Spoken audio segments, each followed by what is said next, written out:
vir jou noem dat hy die derde party in 'n verhouding is. Dis iets waaroor min mense openlik praat. Ek wil 7 stukkies raad met jou deel, maar ek wil begin deur vir jou te herinner aan Hebreërs 13 vers 4. Laat die huwelik in alle opsigte eerbaar wees en die bed onbesmet, want God sal hoereerders en egbrekers oordeel. Die huwelik is vir die Here belangrik en hy sal self oordeel die wat verkeerd leef. Daarom is dit belangrik dat ons vir mekaar sê in die eerste plek herhaaldelik dieselfde beloftes is iemand wat hom nie kan verbind nie. Ja, ek weet hy het gesê hy gaan nou skei, maar sonder optrede is daardie woorde nie waar nie. Die persoon wat werklik lief het, wys dit deur sy optrede.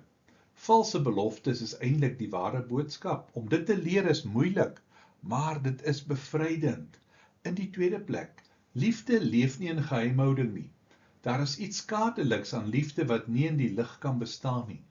Geen vakansiefoto's, geen bekendstellings aan die familie, geen gewone oomblikke wat in openbaar gedeel word nie.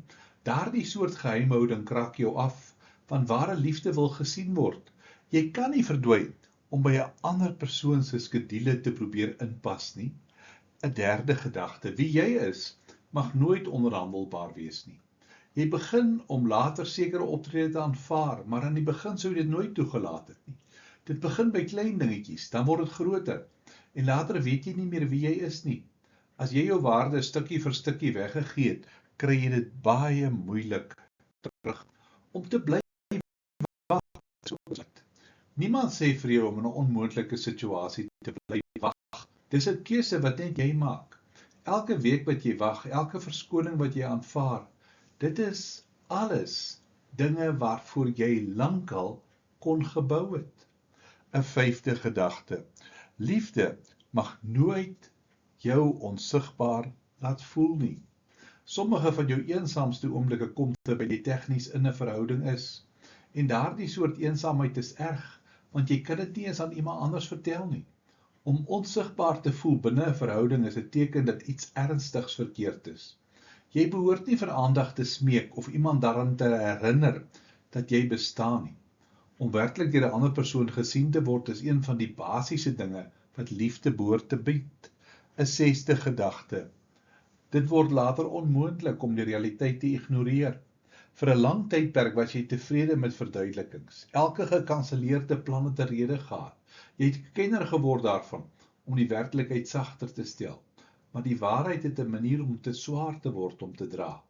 Ontkenning is uitputtend, want dit eis baie om die storie in jou kop te bly herskrywe. Die laaste gedagte. Om as derde persoon uit 'n verkeerde verhouding te stap, vra baie. Om weg te stap van iets wat jy liefhet omdat dit jou seermaak, is een van die dapperste dinge wat 'n mens kan doen. Die aantrekkingskrag is sterk, veral wanneer jy al jare van jou lewe in iemand belê het.